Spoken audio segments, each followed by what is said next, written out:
Hello, everyone, and welcome to today's report. Well, is there anyone out there who is struggling to pay their rent? This story may interest you as to why major landlords are under fire. According to Axios News, they are effectively colluding to keep rents high. This is per DC's Attorney General in a new lawsuit.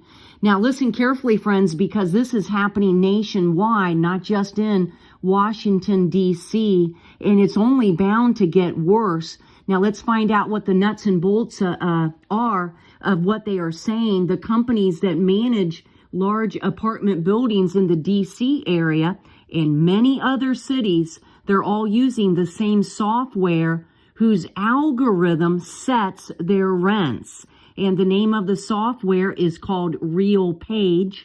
And this software estimates the supply and demand of available units, rental units nationwide. It collects demographic info, and then it spits out a rental price to maximize landlords' revenues. Yes, software program that is intended to fatten the wallets of the landlords, and it's actually attracting many people to become landlords. So that's why everyone is feeling like they're getting screwed over with their rent. Now, our rent just went up $100, and they've already told us that it will go up again at the next contract renewal. And those who are coming in to rent our apartment, brand new renters, they are automatically paying $300 more than what everyone else is. Now, this software, RealPage, this company, they said in 2020 that its software served more than 1/3 of all rental units in the USA. Now, in this DC lawsuit, it argues that this amounts to a cartel. You know, you've heard of drug cartels. We have landlord cartels now, in which buildings that ought to be competing for renters, they are instead all feeding into a system that's keeping rents high. RealPage is facing similar lawsuits in other states and is also under scrutiny from the Justice Department. Now, of course, RealPage, they will vigorously defend itself in court, and they will argue that the lawsuit is wrong in its facts and its application of the law. In the D.C. lawsuit, Attorney General Brian Schaub is suing 14 of the city's biggest landlords, which again, he dubbed them as a cartel, and argues that these landlords have inflicted real harm on neighborhoods across the district. Every dollar of increased rent that the cartel illegally squeezes from the renters, it contributes to widening wealth gaps. It also forces hardworking residents to forego the other uses of their money and pushes them out of a district whose housing they increasingly cannot afford. So let's keep an eye on this lawsuit. You know, soon the globalists will be the landlords of all the Earth's real estate, I believe, BlackRock and others. And again, rent here in Tennessee, it's so high, friends.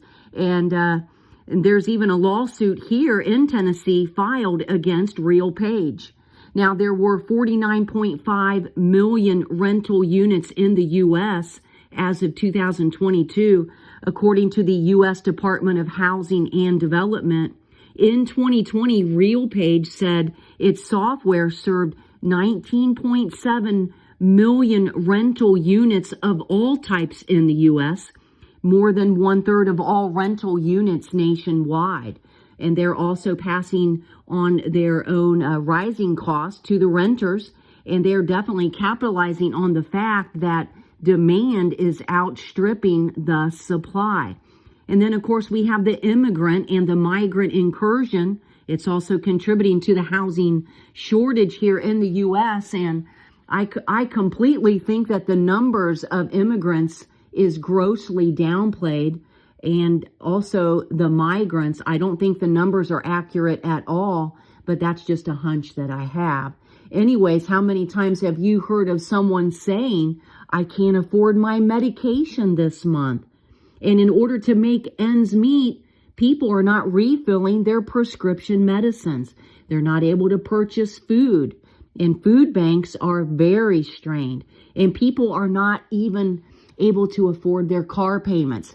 Did you know that the national average for a used car payment is over $550? And for a new car, the car payment is over $700. And 20% of Americans, they're getting their cars repossessed. So they don't even park their cars at their home address because they're fearful that the bank will come and tow their car away. So they're literally driving their cars and hiding them so that they can maintain having transportation. And then we have U.S. home foreclosures. They're up 15% in the first 6 months of this year. And then we have chronic health conditions. They're not being treated. So mortality rates are going up. People are unable to afford their insurance copay, so they won't even go to the doctor. So this is just the cycle of poverty and the situation that's going on here in the USA. So what are some of the measures, friends, that people can take to avoid homelessness? They can definitely try to pay down their debt as they are able. Just take little strides each time you are able, and maybe allow other family members to live with you to share the rent. Share your car. That's a great idea. Share your food. And of course, grow greens, store grains. You must be storing grains, friends, if you're not already. The Lord is always telling me, tell people to store grains. And that is the most shelf-stable food out there.